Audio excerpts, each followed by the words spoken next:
Hello, what's up YouTube? Photographer ronnixphotography, and in this tutorial I'll be showing how you can easily smoothen skin in Photoshop using frequency separation.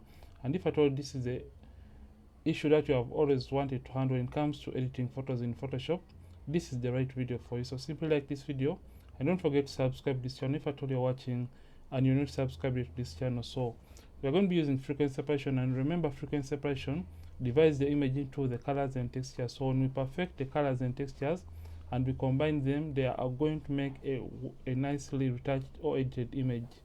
So what you're going to do, just come to the background layer right here and simply duplicate it by pressing Ctrl J.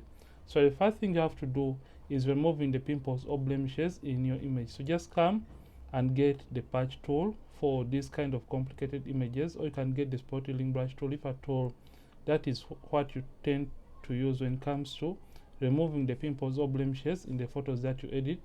And after doing that, just zoom into the image by using Ctrl+ on the keyboard. And how the patch tool works, make sure it is in this first option selected and the source and destination are selected and the patch is set to normal. And after doing that, simply to remove a blemish, we simply circle around the blemish and we drag it to a clean area that is close or near the blemish to replace that blemish with clean skin.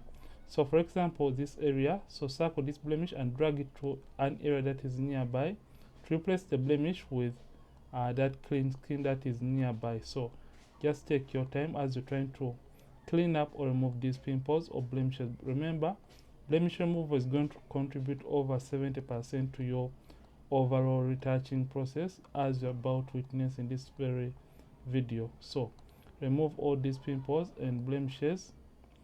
So this step is basically more of preparing the image for the retouching process.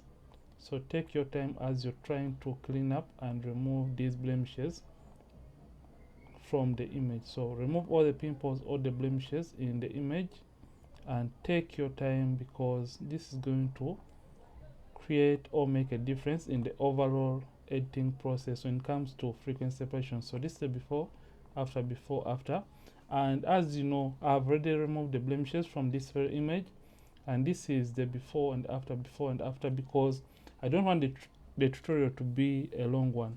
So after removing the pimples or blemishes, we are just going to come to this layer and duplicate it once again by pressing Ctrl J, or you can use Command J on the keyboard.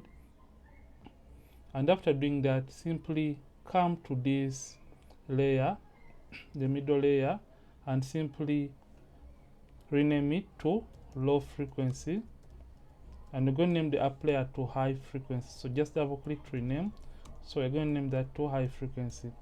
The low frequency layer is going to represent the colors and the skin tones of this image, and the high frequency layer is going to represent the textures or the outlines in this very image. So after doing that, just come and hide or turn off the high frequency layer, and after turning it off, simply come right here to filter, blur, and come to Gaussian blur. Remember, this layer is also containing textures, so just want to blur away the textures from this layer so that you can remain with the colors. So take the radius all the way down and you click on an area on the skin that you feel has more textures, and you can zoom in by using that zoom in tool. Make sure that the preview is turned on. So simply left click on this pointer and start dragging it up. So the major point right here is we have to stop at the point whereby the textures are just starting to disappear from this very image. So depending on the image or the photo that you're going to edit, you always have to look for the amount of textures in that image. So stop at the point whereby you are just starting to lose out on the textures. And other thing that you have to take into consideration is the lower the radius, the more smooth the skin is going to be, and the higher the radius, the more textures are going to be remaining with in your image. So you have to look for that sweet spot when it comes to editing your image or moving this radius. So we stop at the point whereby we are just starting to lose out on the textures in the skin and hit OK. And after doing that, just come and select the high frequency layer and now activate it. Then come right here to image and come to apply image. So when it comes to apply image, just come and select the low frequency layer. So the source is the name of the photo that you're editing. The channel has to be RGB, and make sure the blend mode for an 8-bit image. Remember, we have 8 is subtract. Then if at all you are using a 16-bit image, I'm going to be showing you that later on. So pass at 100%, preserve transparency and mask cannot check. Just type in 2 and type in 128 and make sure the invert option is not turned on. So if at all you have 16 right here, it means you are going to edit a 16-bit image. Just come and change the blend mode to add. The scale has to be 2 and offset 0, and make sure you turn on the invert option and see the same information. So mine is an 8-bit image, so I'll just revert the settings to an 8-bit image and click OK. Change the blend mode from normal and change it all the way down to linear light. So select both layers and press Ctrl G, or you can use Command G on the keyboard, and you can double click to rename that to frequency separation. And after doing that, open up the group and simply hide the high frequency layer and select the low frequency layer. So we're going to come to the brushes and right click and get the mixer brush tool. And if at all your mixer brush tool is not showing under the brushes, you can always locate it down here. So after selecting the mixer brush tool, make sure the hardness set to 0 and soft round brush is selected.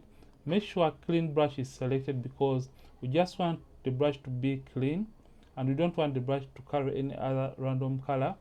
Make sure that the option that says clean the brush after each and every stroke has been selected. With the weight of 9%, load 75, mix 90, flow at 100%. We just want to paint on the skin to blend the transitions. So in order to blend the skin tones, make sure you increase or decrease on the size of the brush depending on the colors in a given area so that you can blend them better. So in order to blend, make sure you don't zoom all the way in, because when you zoom all the way in, you won't be seeing the uneven skin tone transitions. So retouch at a distance.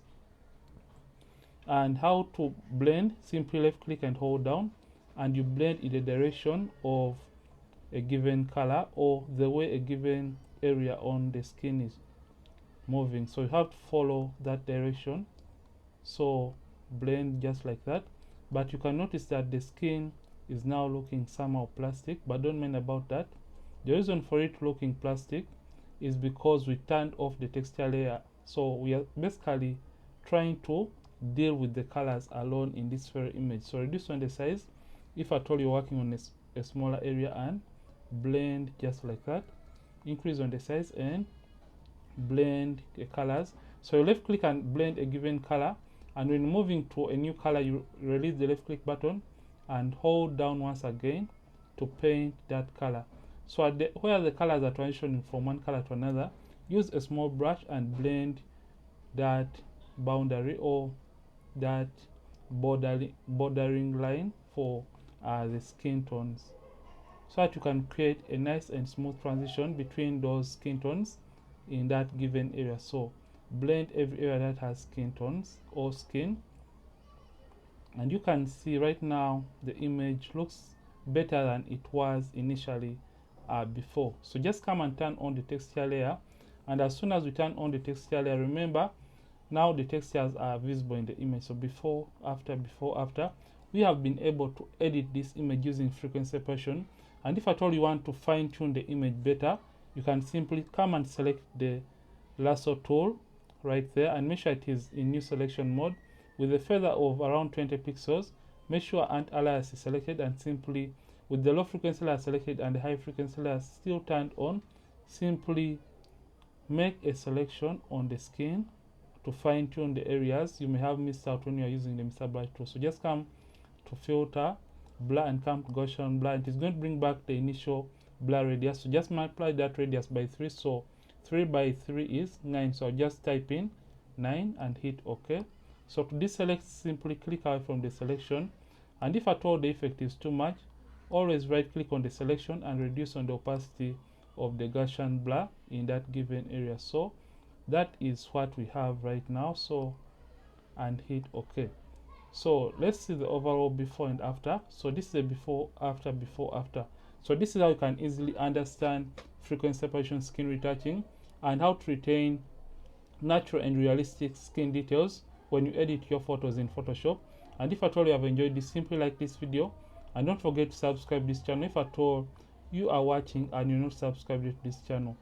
Ronnix from Ronnixphotography. Thanks for watching, and I'll see you in more videos on this channel. Don't forget to keep practicing and also keep creating. creating.